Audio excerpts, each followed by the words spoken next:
Yes, there's a crazy woman over there pacing out trees. But that's not what we're talking about today. Or what I'm going to show you. I'm going to be planing up some, some limbs. Yeah, it's not human limbs, no, wooden limbs for this roof. You see, I don't know if you can see that, but there's a hole in that roof. Yeah, just like my bucket. You know, I got a hole in my roof. And we are short of about 3 or 4 rafters. This roof, it wasn't it didn't have beams that all nicely true and what have you. These just literally were like branches that were planed top and bottom, obviously by hand. Yeah, you can imagine what job that was, hooning that lot up. And so what I'm going to do is, I've been chopping branches off trees and we're going to make them into rafters. You see, there's a branch. I don't know about that one being a raft, that one's a bit bendy, right? But we've got our one over there. I've got one over here that I've already done. As you can see, that is now a rafter, right? Now, it doesn't matter if it's like that.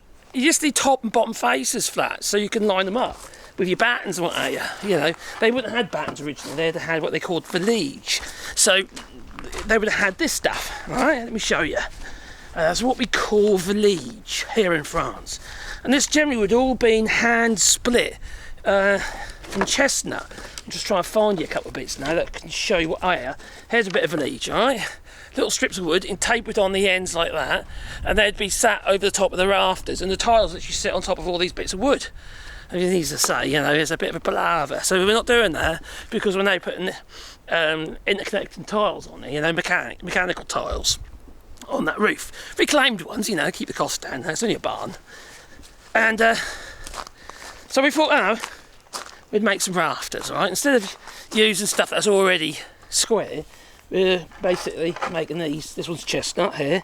I've used willow as well. But can you see here, that ridge? There's a notch in my plane where I've hit a nail or a bit of shrapnel. Now, if I come in here, I'll show you one that we've already started doing. Oh, crikey, I feel naked without my hat on. I need a hat on, that I do. Oh, come on, camera. Get lighter. There we go. So, I'm using this MT1 planer, and that is a multi-co planer. It's a 2 cutter block, so it's fairly basic, but it's strong. And I like strong meat, that I do. And can you see this one here? This is one we've been doing. Yet again, there's this tram line because there's a notch in the cutters. So what I do is I use a chainsaw, right, and I remove any bits that are obviously in the way, such as that. So I chopped through that with the chainsaw, and any lumpy bits that are going to cause any problems, we just trim that back with the chainsaw.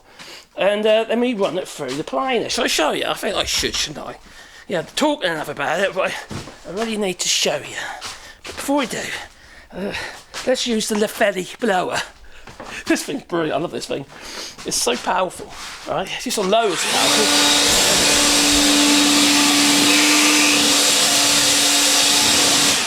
The problem is the dust extractor isn't working very well because it keeps getting clogged up because the wood's a bit shitty, you know, a bit wet. Yeah, I know, don't put wet wood for your planer, you make it rust. That's right, that's why you have to clean it afterwards. Right, so I'll put you here so you can see. And we're going to run that bit of wood through the plane. Now this reminds me of a lot of the French ways of doing things, although this would have all been done by hand. Like for instance when they do traditional French flooring, you know, they use every bit of wood. So the boards are tapered, but to meet current demand with these brickos, you know, DIY places and that, it has to be straight. So can you imagine the amount of wood that gets wasted? See, my kitchen floor, and I'm making a video about this, the boards are like that, and like that, all different sizes. And they're not like you would do tongue and groove flooring like this floor here, where one board runs past the next. They basically stop and either strip go along and then start the next row of boards. That's just how it is. That's quite uncommon for France. So anyway, should we plant the wood? Should we plant a tree?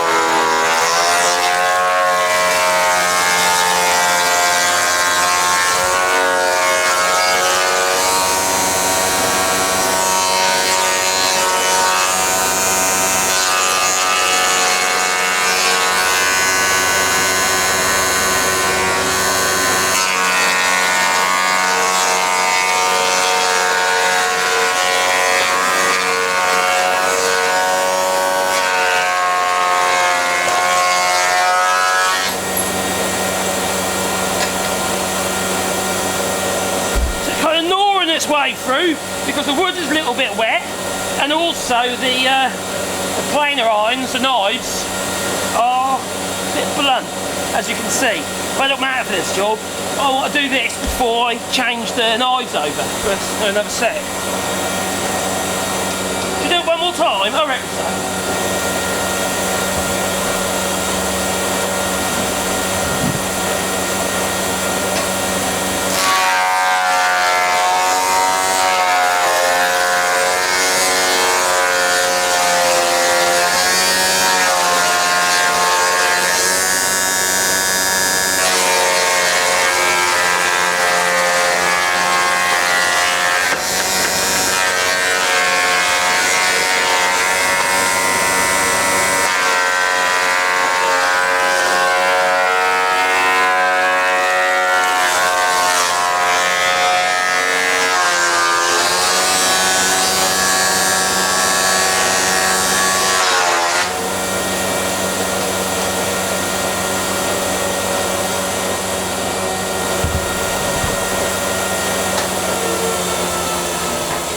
If you had a bit of manhandling with your wood, not that wood, no, your wood, that wood, your lumber, well, little tree. I don't even notice I was kind of like leaning into it. But if you are going to lean into your wood, if you do this, right, make sure, if you're right-handed, your left foot is up in front of you, right? So you don't overbalance. If you overbalance at any point, potentially you're going to fall into the machine. Hold on to your bit of wood, and then you come out the other end. You don't want that to happen, no. Be blood and gore everywhere, that there will. So anyway, that is effectively a rafter now. That's going to be used on this old French barn. And as you can see, I definitely need to change these cutters over. I've got a new set for it, so then I'll sharpen the other set up, you see. Shall I show you what they're like? Let's do it. I know it's a bit random video, but it makes it fun. Fun. Okay, what we have here is our cutter block, and if you can see these lines here, that is where the wood, where it's higher, is rubbing on the block. Let's put it a bit lower, that's it. See those lines there? It's been polished off. It's rubbing on the block, but look at that, where I've hit a nail. Look at the state of that. Or a nail or shrapnel, I think it was a nail in this case.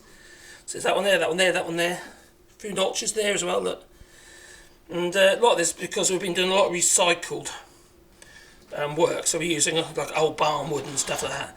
And you do find stuff in it, that you do. Now, I did not know that myself. That was somebody else who had that before me. Some people, they've got a clue, using the wrong size. You see, this is an imperial machine, so it's a British machine. I believe it is anyway. Everything is in...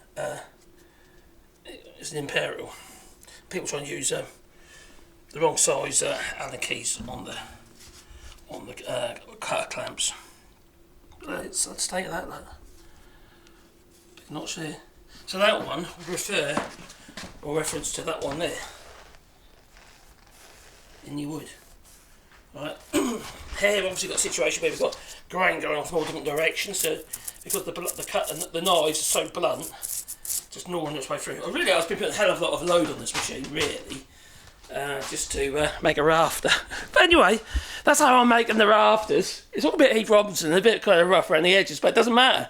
As long as it's flat on top and bottom and it's true, as you look down at it, your roof is going to be true. It don't matter if the rafters are going like that. No. As long as they're not going like that. Because you end up with a roller coaster roof. You don't want that. Anyway, I just thought I'd share that with you. Toodaloo.